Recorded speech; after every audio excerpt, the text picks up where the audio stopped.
Yo, what's up, guys? You got Nick Fuquay here. And Mark Trahan. We're from Sports Entertainment tonight on AOC, and we thank you for tuning in to WGS-TV.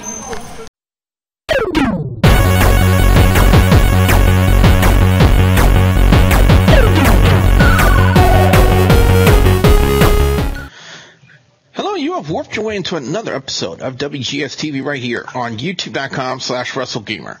I'm the WrestleGamer, Double B Bunny Gojo, and this is going to be the NXT review for the week of March 18th, 2015. And joining me on the review this week, ladies and gentlemen, is James from the Big Easy. James, how you doing? Well, I'd just like to extend a happy birthday to my sister and to the former Divas champion, AJ Lee.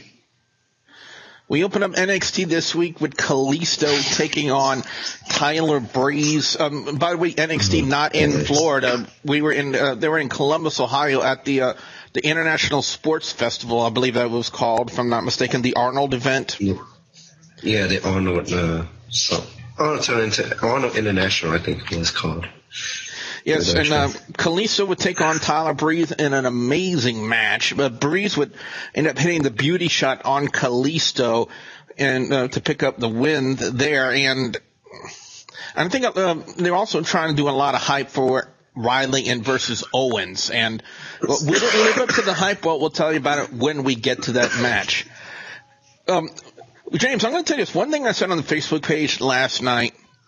It's amazing just how over Enzo Amore and Colin Cassady are on the NXT universe. It's just wherever they go, and that was proven, whether it's in Florida or even in Columbus, they always do the little sing-along with Enzo Amore and Colin Cassady. Really, you have these smart fans that watches NXT, and basically it's like he's over because he does the stuff that entertains the crowd, that hype up the crowd, and I don't know how that would translate if they would go onto the main roster, but I say that this is a proven commodity. They can make anything go over. As I said a couple weeks back when we were talking about Blue Pants. Yep. Anyway, it'll be Colin Cassady taking on one half of the tag team champions, Wesley Blake. Now, what would happen here is Buddy Murphy would get on the ring apron, try to distract Big Cass, and then Carmella, who was also there, got in Murphy's face, allowing Cassady to kick Murphy in the face. Then Blake would force Cassady into the ropes, knocking off Carmella. Carmella got hurt, quotation marks, and then Blake would roll schoolboy pin Colin Cassady and hold the tights to pick up the win. I still got to say this, it was still a good match, but James, one thing I got to ask you about it is, we saw this vignette on a new and upcoming NXT Diva. I want to ask you your thoughts on Dana Brooke. For me, with her, I haven't seen her actually compete, but what I heard is that she's okay. She's not great in the ring. So well, nobody really is when they first start. Exactly. That's what she is, like a bodybuilder and whatnot. And really, it's like it's going to take time to transaction from whatever work it is to like the main, to actually competing. I mean, you've seen a couple people that's been bodybuilders, like an example, Caitlyn, and it took her time to go up to where she was. So. Yeah, so only time will tell, but I'm going to tell you what, Dana Brooke does have the look, but does she have the in-ring ability? Only time will tell when we first see Dana Brooke debut officially with WWE and NXT. Speaking of NXT divas, Alexa Bliss in her hometown in Columbus taking on Sasha Banks. Now, me and James, most of the time, we follow traditional wrestling logic. And one of the things that traditional wrestling logic dictates about 90% of the time, when a wrestler is in their own hometown, they don't go over. they don't get the win in their own hometown, because then it would be too obvious that, the dude's in his hometown, he's automatically going to win and stuff like that. And so that's why that kind of rule kind of is there in traditional wrestling logic. However, would that apply to the match last night with Bliss and Sasha Banks?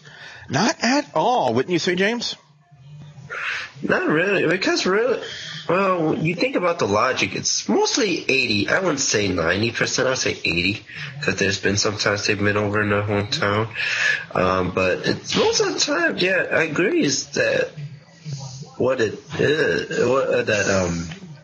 that the hometown is not usually what it is.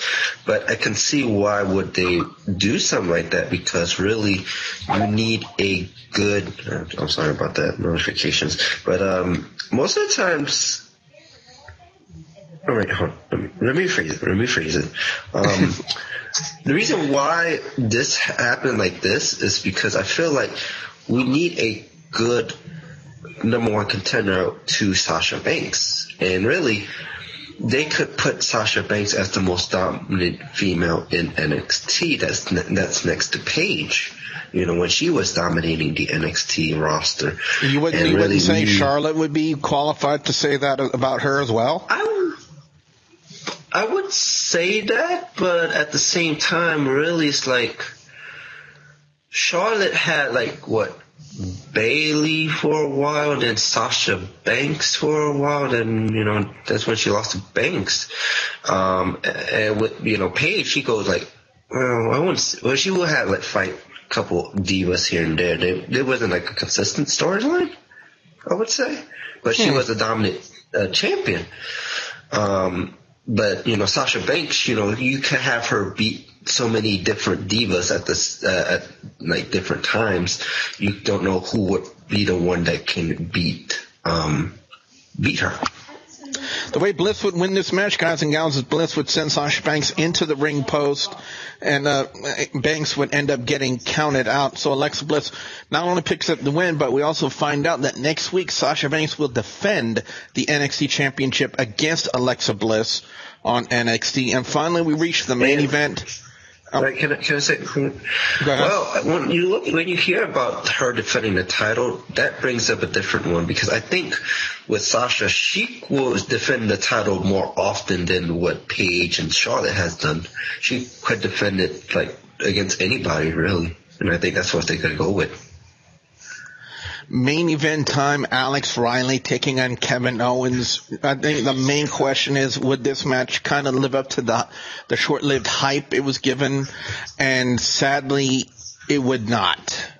As great as Alex Riley looked last week against CJ Parker, and Colin Delaney could look good against CJ Parker, but against Kevin Owens, it was almost a complete domination of Alex Riley. Riley had a few moves in between the whole thing, but this was basically 85% Kevin Owens. And Owens would hit the pop-up powerbomb on Riley to pick up the win, but he wasn't done with that. He would try to powerbomb him against the ring apron. Finn Balor would interrupt him, clothesline him from the staging area to the floor, and then he front drop kicked him into the turnbuckle, which is always the setup for his coup de grace.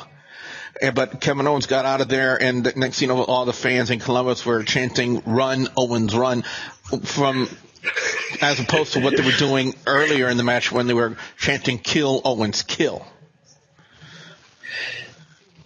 The fact is, you agree. It's the fact main of it is that Kevin Owens was the dominant person, and he's going to be that dominant champion for a while. And the fact is that you see that, he will be over no matter where he goes. Kevin Owens and also Finn Balor, they will always be those top people that get, a lot of mentions and notice because of how they're known internationally. And, and if people look at the history and all, they're like, oh, it's Prince Devitt and Kevin Steen. They just go by what they're doing in the NXT. No, I want to say this because I don't want anyone to get the wrong impression. I don't think Riley has a bad gimmick. I think it just needs more work. You know, to throw him against Kevin Owens immediately after only one match back, I think might have been a mistake. Now, would it have sold tickets due to the storyline? Yeah, it would. Now, would it work a good match? Possibly not.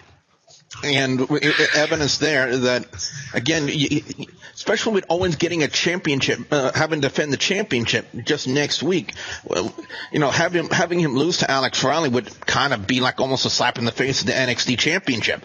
I mean, to me, that would have been a mistake. But I'm not saying Riley has a bad gimmick. I think Riley has a good gimmick. It's just starting to like reflourish in the wrestling industry from being a commentator to in-ring talent. I think it just needs a little time for it to start to like fully set in with the crowd, because I think if he can really work with this rage gimmick that he's coming out, like he's lit up with rage and that fire, I think he could run with that. But I think it just has to be a little while longer. You just need some more time for it to really run, if you know what I'm saying. Overall score on NXT this week, it's going to get a 4 out of 5. I thought it was a really great show. Best match of the night, honestly, I am going to give it to Alexa Bliss and Sasha Banks. It was a really good match. I would give it to Owens and Alex Riley, but from the fact that it was just a complete domination of Kevin Owens, and then the post-match activity was more build for Owens versus Finn Balor more than anything. But I really don't have a worse match of the night, because really NXT, and I've said it for weeks and weeks, NXT is the saving grace of WWE. So, James, over to you. Your overall score and your picks for best and worst match or segment of NXT this week. I'll give it 4 out of 5. You can like it for a bit. The best match, I will give it to. Actually, I give it to Big Cass and Murphy. I think Murphy, was it that he fought? No, it was Blake. Okay, Blake. Yeah. Damn. Yeah, but I give it to that match. I mean, Alexa Bliss and the Alexa Bliss Sasha Banks match, I would say it would have been a great match. I just didn't agree with the ending of the match. That's all I'm saying. Anyway, guys and gals, as all the argument is over, I do apologize about that. With that being said, we want to know what you guys out there have to say. Be sure you put your comments in the comments section below. Don't forget to like and favorite this video. James is the host of the Who Dat Temple, not only on Twitch, but on YouTube as well. Where can they check you out? You can find me on Twitch at twitch.tv/fatboy504. I do PS4 gameplay. I'm also on YouTube. I do random stuff, and that's at youtube.com/JTD70129. You can also find me on Twitter at fatboy504 and on the WGS-TV Facebook page. WGS-TV is on social media at Facebook, facebook.com/WGS-TV, on Twitter at TheWrestleGamer, and Instagram at Instagram.com/TheWrestleGamer. Be sure you check it out. Instagram? Yeah, I have an Instagram, believe it or not. And also, guys and gals, if you haven't already, please subscribe to youtube.com/WrestleGamer for more content like this and all of my Let's Plays right here on WGS-TV. So with that being said, for James and the Big Easy, I'm the WrestleGamer. There will be Billy Bujo saying we'll see you at the next Warp Zone whatsoever.